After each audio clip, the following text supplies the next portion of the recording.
हाँ, तो बच्चों जो बचा हुआ अंश है सप्तम पाठ का, आज उसे हम लोग पढ़ लेते हैं और कुछ अभ्यास भी करेंगे, अच्छे से देखेंगे। यथाद्यौश्च पृथिवी च न बिभीतो न ऋष्यतः एवामे प्राणमा बिभेः यथा हस्य रात्रि च न बिभीतो न ऋष्यतः एवामे प्राणमा बिभेः यथा सूर्यस्य चन्द्रस्य न बिभीतो न ऋष्यतः एवामे प्राणमा बिभेः यथा सत्यं चानृतं च न बिभीतो न ऋष्यतः एवामे प्राणमा बिभेः यथाद्यौश्च पृथिवी च न बिभीतो न ऋष्यतः एवामे प्राणमा बिभेः यथा हस्य रात्रि च न बिभीतो न ऋष्यतः एवामे प्राणमा बिभेः यथा सूर्यस्य चन्द्रस्य न बिभीतो न ऋष्यतः एवामे प्राणमा बिभेः यथा सत्यं चानृतं च न बिभीतो न ऋष्यतः एवामे प्राणमा बिभेः। अब हम आगे पढ़ते हैं, उसका शब्दार्थ आशय जो बचा है स्पष्ट करते हैं। बच्चों, हम लोग पढ़ चुके थे कि वट का रूप धारण करने वाले शिव जब पहुँचे तो शिव की खूब निंदा किए, कहे कि शिव तो बहुत ही अच्छे माने नहीं गए हैं, उनके लिए क्यों तपस्या कर रही हो। और इतनी निंदा किए कि वास्तव में अगर संकल्प न हो पार्वती का तो वे तपस्या छोड़ दें। लेकिन पार्वती बताया था मैंने कि वे संकल्प में एकदम दृढ़ हैं। निंदा सुन करके ये नहीं कहती हाँ हाँ ठीक कह रहे हो। देखो आगे से आज हम पढ़ेंगे तब इसका अर्थ आपके समझ में आ जाएगा। पार्वती क्रुद्धा सती, क्रोधित होती हुई, सती मतलब होती हुई, पार्वती क्रोधित होती हुई कहती हैं, अरे वाचाल अपसर जगति न कोपि शिवस्य यथार्थम स्वरूपम जानाति। अरे वाचाल अपसर जगति न कोपि शिवस्य यथार्थम स्वरूपम जानाति। अरे वाचाल कह रहे हैं तुम बहुत वाचाल दिख रहे हो हमको। वाचाल मतलब बहुत बात बनाने वाले, झूठी गप हाँकने वाले। तो यहाँ पर हम शब्दों के अर्थ भी लिख लेंगे, जहाँ पर जो दिक्कत आएगी थोड़ा सा बना लेते हैं इसका। यहाँ पर शब्दार्थ का कॉलम बनाएंगे हम और जो शब्द आएगा उसका अर्थ भी लिखते चलेंगे। वाचाल शब्द जैसे यहाँ पर आया तो हम लिख लेते हैं, वाचाल का अर्थ है बातूनी। हे वाचाल, हे बातूनी, ये इसका अर्थ हुआ। हे बातूनी बहुत बात बनाने वाले। अपसर, अपसर शब्द का अर्थ होता है दूर हटो। कहा अब यहाँ तुम्हें रहना हमें ठीक नहीं लग रहा है, तुम बहुत ही बातें ठीक नहीं कर रहे हो, इसलिए कह रही हैं तुम हट जाओ यहाँ से। अपसर, अपसर शब्द का अर्थ होता है दूर हटो। अपसर मतलब दूर हटो, यहाँ पर तुम ठीक नहीं कह रहे हो। ये अक्षर थोड़ा सा टेढ़े मेढ़े हैं, थोड़ा हम सुधार देते हैं जैसे देखने में आपको ठीक लगे। पहले तो लिखते हैं वाचाल, वाचाल, वाचाल का अर्थ मैंने आपको बताया। वाचाल का अर्थ बताया हे बातूनी, ठीक से लिख लेते हैं, हे बातूनी बात बनाने वाले। दूर हटो, तुम ठीक बात नहीं कह रहे हो। क्योंकि कहा तुम क्या जानो, संसार में कोई नहीं समझ सकता है कि वास्तव में शिव कौन है और कैसे हैं, इसलिए तुम अपनी बुद्धि के अनुसार काम कर रहे हो। जगति मतलब संसार में, ये आ चुका है, शब्द लिख चुका हूं आपको, कोप भी आ गया है। संसार में कोई भी शिवस्य, शिव के, शंकर के, यथार्थम स्वरूपाम, यथार्थ स्वरूप को, वास्तविक रूप को, न यहाँ पर लिखा हुआ है न जानाति, नहीं जानता। यथार्थ मतलब यहाँ पर जैसा है वैसा, उसको यथार्थ कहते हैं। यहाँ पर वास्तविक लिख लेते हैं। यथार्थ,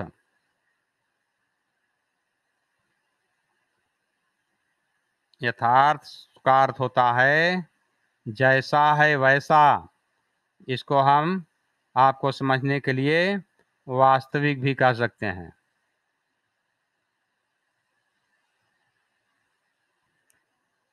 वास्तविक स्वरूप को तो संसार में कोई भी नहीं जानता कि शिव कैसे हैं।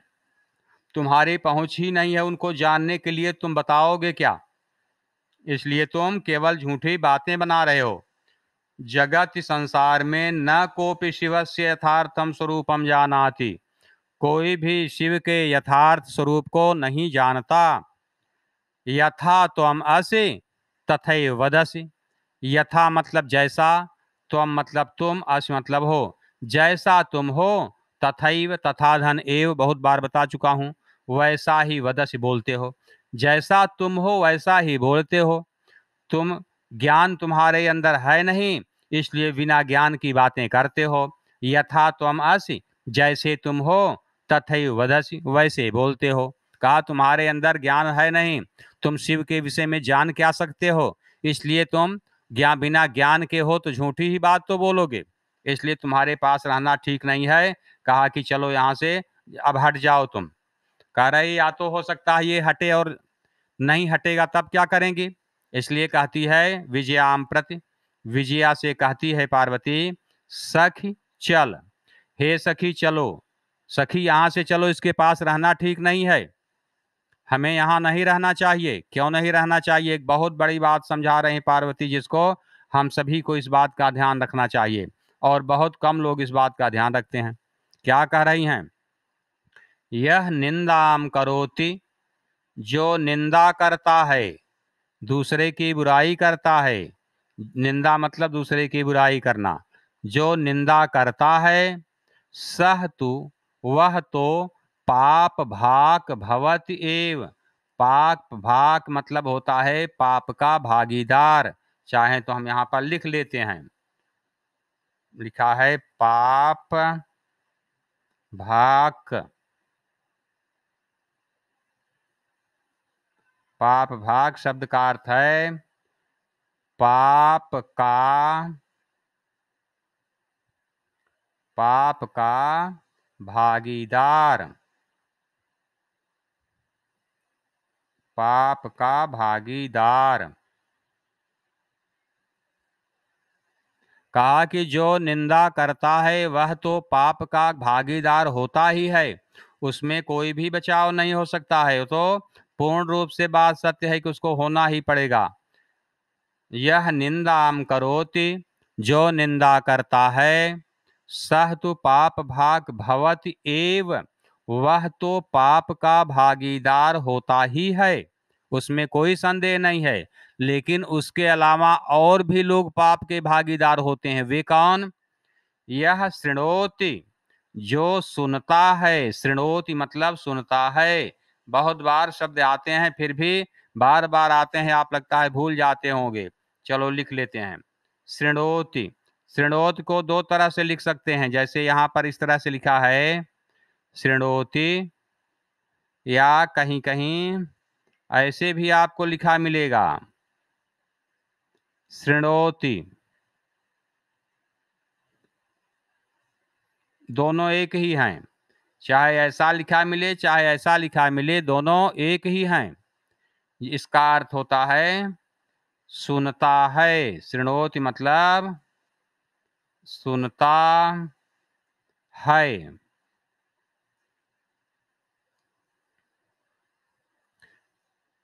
जो पाप कर कहता है, निंदा जो करता है, वह तो पाप का भागीदार होता ही है, और साथ ही साथ यह शृणोति, जो सुनता है निंदा को सोपि पाप भाग भवति, वह भी पाप का भागीदार होता है। सोपि में यहाँ पर दो शब्द हैं, लिख लेते हैं हम सब। सोपि मतलब वह भी, सोपि यहाँ पर सह धन आपि, सह का मतलब होता है वह और अपि का मतलब होता है भी।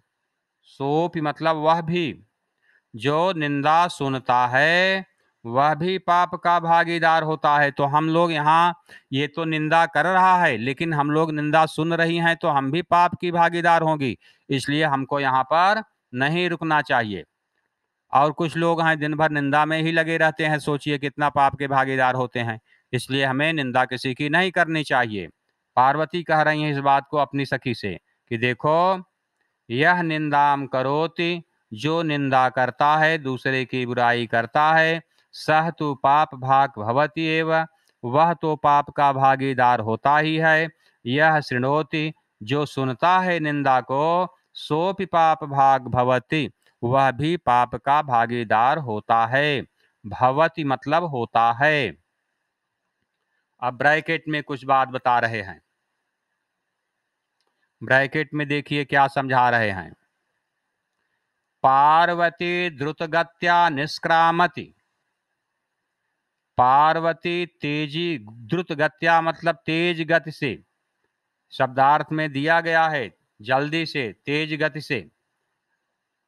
निष्क्रामत मतलब निकल जाती है, कहाँ से? मंच से उठ जाती है जाने के लिए। पार्वती तेजी से निकलती है, तेज गति से निकलती है। निष्क्रामत मतलब निकलती है। तदैव, तदा धन एव तदैव, तथा धन एव तथैव, सदा धन एव सदैव, बहुत बार शब्द आ चुके। तदा धन एव तदैव, उसी समय।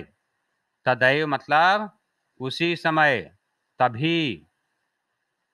पृष्ठतः, पृष्ठतः शब्द लिख लेते हैं हम सब, पृष्ठतः को लिख लेते हैं। पृष्ठतः मतलब होता है पीछे से। पृष्ठतः,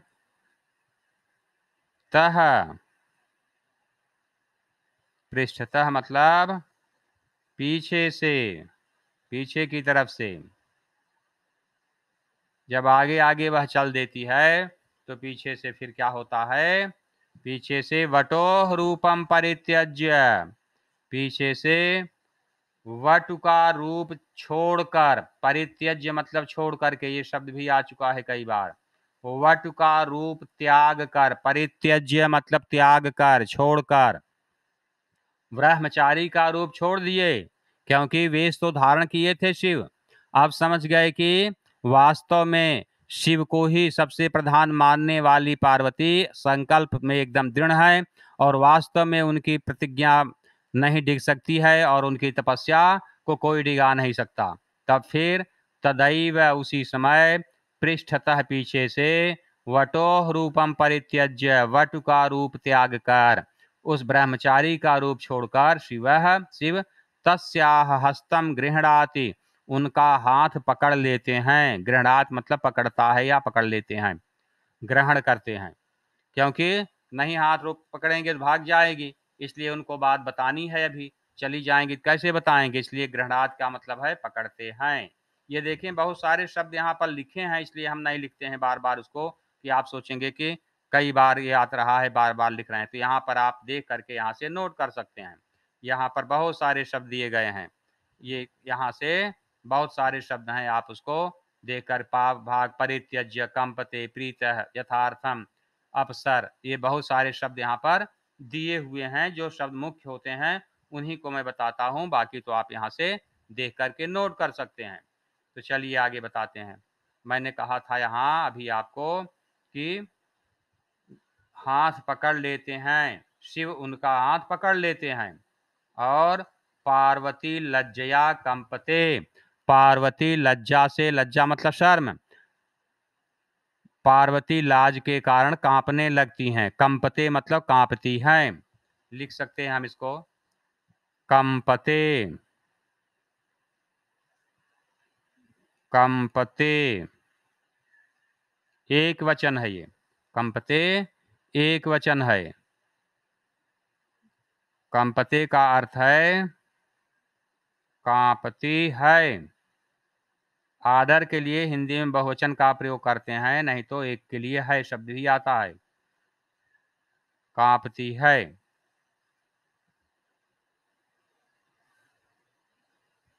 पार्वती लज्जया कंपते, पार्वती लाज से कांपने लगती हैं। शिव, अब शिव बताते हैं रोक करके कि अब देखो मैं समझ गया कि तुम्हारी तपस्या बहुत ही दृढ़ है। कहते हैं पार्वती, हे पार्वती, प्रीतोस्मि तव संकल्पेन।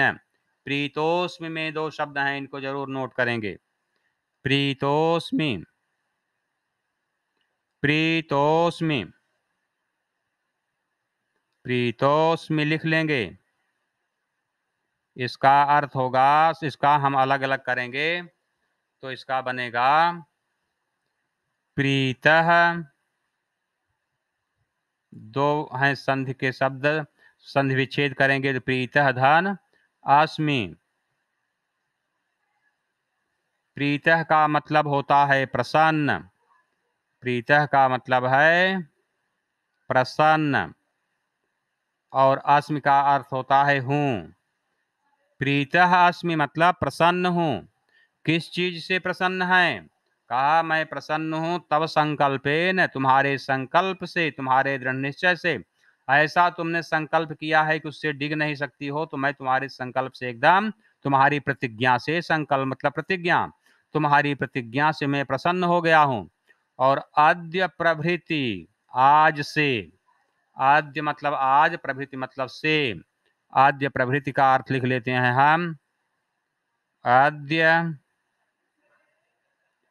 प्रभृति, आद्य प्रभृति का अर्थ है आज से,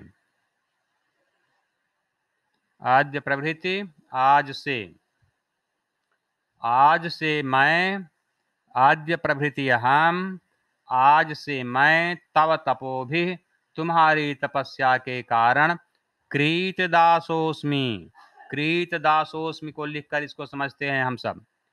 कृतदासोस्मि, कृत दासोस्मि,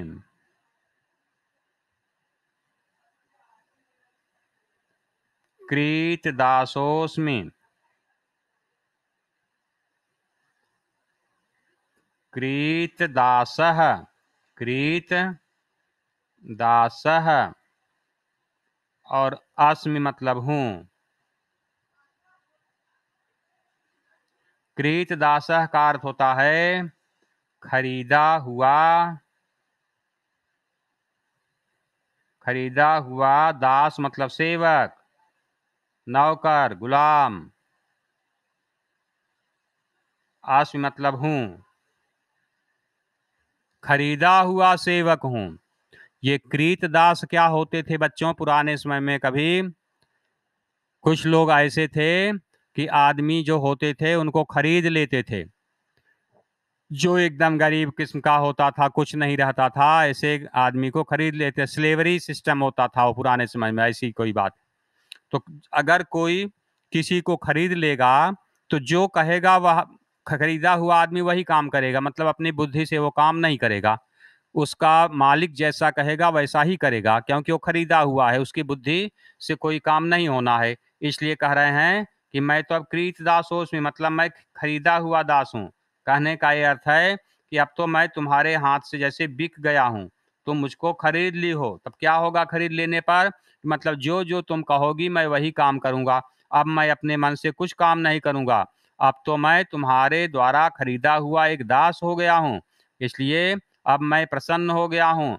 आद्य प्रभृति अहम, आज से मैं तव तपोभि, तुम्हारी तपस्या से, कृत दासो उसमें, खरीदा हुआ सेवक हो गया हूँ। अर्थात अब मैं तुम्हारे वश में हो गया, तुम जो भी कहोगी मैं वह काम करूंगा, तुमने मुझे खरीद लिया। इतना सुनते ही विनतानना पार्वती विहसती, विनतानना एक शब्द यह है, इसको लिखना हमें आवश्यक है, इसको लिख लेते हैं। विनतानना, यहाँ नोट कर लेते हैं। विनतानना,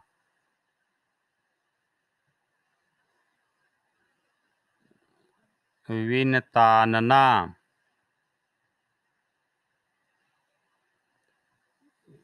विनत धन आनना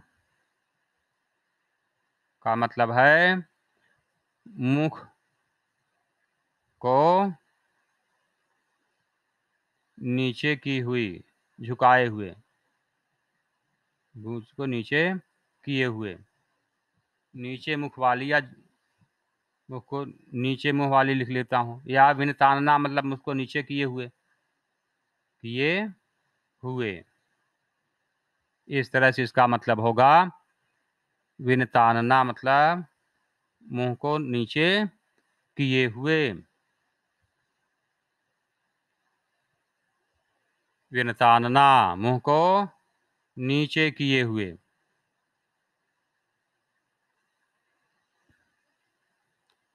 तो मुंह को नीचे किए हुए विहसती, हंसती हैं, हंसने लगती हैं। पार्वती मुंह को अपने नीचे किए हुए लाज के कारण हंसती हैं कि भगवान शिव आज प्रसन्न हो गए, मेरी यह तपस्या पूरी हो गई, मेरा संकल्प पूरा हो गया।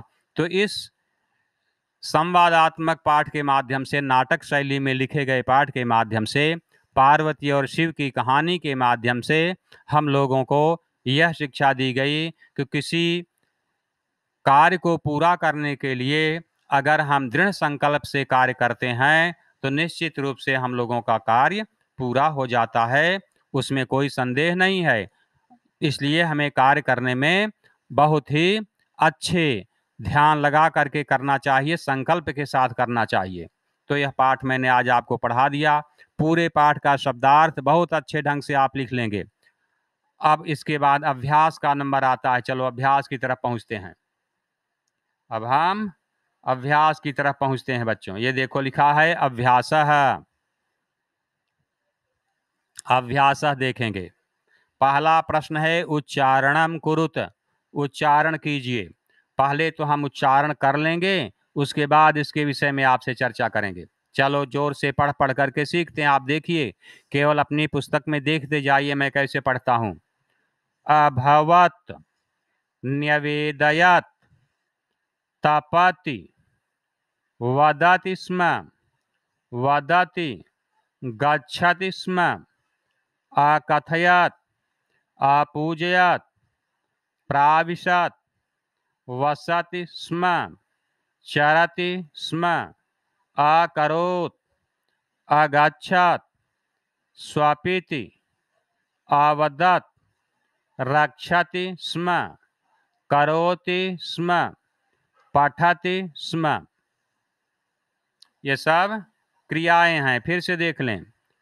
अभवत, न्यवेदयत, तपति, वदति स्म, वदति, गच्छति स्म, अकथयत, अपूजयत, प्राविशत, वसति स्म, चरति स्म, अकरोत्, अगच्छत्, स्वपिति, अवदत्, रक्षति स्म, करोति स्म, पठति स्म। ये सब क्रियाएं हैं। यहाँ पर क्रियाओं के विषय में आप वर्तमान काल में पढ़े हैं कि तीतः अंति लगता है। तो वर्तमान काल की क्रिया के बाद में अगर हम स्म जोड़ देते हैं तो वह भूतकाल की क्रिया बन जाती है। जैसे देखें, वदति वर्तमान काल की क्रिया है, वदति स्म लिख दिए तो भूतकाल की हो गई। गच्छति वर्तमान काल की क्रिया है, स्म लगा दिए तो गच्छति स्म भूतकाल की क्रिया बन गई। वसति वर्तमान काल की क्रिया है, स्म लगा दिए तो वसति स्म भूतकाल की क्रिया बन गई। चरति वर्तमान काल की क्रिया है, स्म लगा दिए तो चरति स्म भूतकाल की क्रिया बन गई। इसी तरह से रक्षति स्म, करोति स्म, पठति स्म।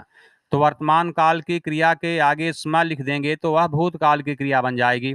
और दूसरा पहचान है कि लंग लकार में क्रिया भूतकाल की होती है।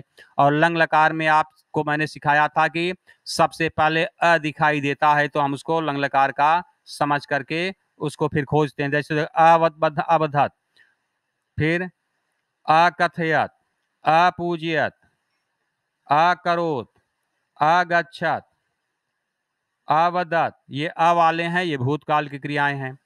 कुछ में लग जाती है, जब उपसर्ग लग जाता है तो अ नहीं दिखाई दे, जैसे न्यवेदियत में अ के पहले नी लग गया है। इसी तरह से प्राविशत में अविशत के पहले प्र लग गया है, इसलिए यहाँ पर अ नहीं दिख रहा है, लेकिन संधि हटा देंगे तो वहां अ है। तो इस तरह से ये क्रियाएं हैं। तो क्रियाओं का अगर हम लोग अर्थ समझते रहें तो बहुत सारे वाक्य हम लोग अपने अनुसार बना सकते हैं। अगर हमें क्रियाओं का अर्थ पता रहे तो हम बहुत सारे शब्दों का अपने आप प्रयोग कर लेंगे। तो हमें लगता है कि इसका आपको अर्थ जानना आवश्यक होता है। तो चलो कुछ क्रियाओं के अर्थ लिख लेते हैं और कुछ के कल लिखेंगे। आज जितना पूरा हो जाए, हम चाहते हैं कि इन क्रियाओं का अर्थ आपको पता रहे। तो मैंने देखिए क्रियाएं लिखी हैं, उनका अर्थ मैं लिख रहा हूँ। इन क्रियाओं के अर्थ आप भी लिख लेंगे तो बार बार नहीं पूछेंगे सर इसका मतलब क्या होता है। इसको आप नोट कर लेंगे तो आपके पास इनका अर्थ रहेगा, कभी भी आप इसको देख सकते हैं। अभवत का मतलब हो गया होता था। होता था, होती थी, पुल्लिंग स्त्रीलिंग दोनों एक ही होता है, चाहे जो आप इसको होता था कह सकते हैं या होती थी या हुआ, इस तरह से कुछ भी आप प्रयोग वाक्य के अनुसार कर देंगे। निवेदियत, निवेदन किया या निवेदन करता था, निवेदन किया या निवेदन करता था। तपति, तपस्या करता है, करती है, दोनों बन सकता है, करता है या करती है। आप कर इसके कर्ता के अनुसार समझ जाएंगे क्रिया का होगा क्या होगा। तो करता है या करती है, दोनों शब्द का प्रयोग हम कर सकते हैं। ये बन गया यहाँ पर।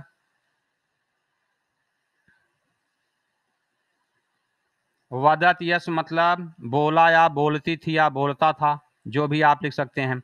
बोलता था या बोलती थी, अब मैं एक ही लिखूंगा, आप उसके अनुसार जान लेंगे, नहीं कि हम बार बार दोनों लिखेंगे।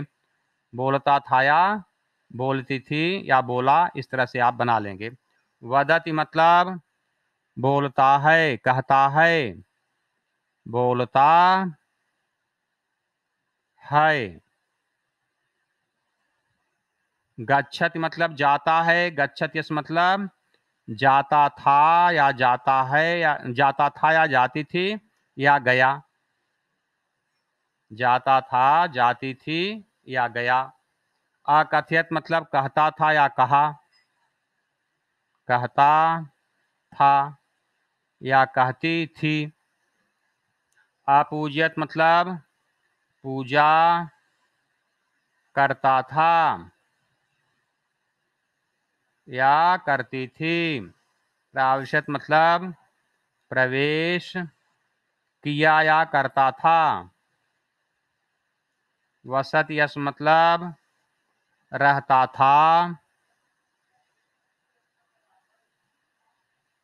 या रहती थी। आज इतना ही हम सब करेंगे, इसको आज इतना ही करेंगे, यह निशान लगा देते हैं। इसको आप लिख लीजिए एक बार देख करके, फिर से देख लीजिए, फिर से देख लीजिए।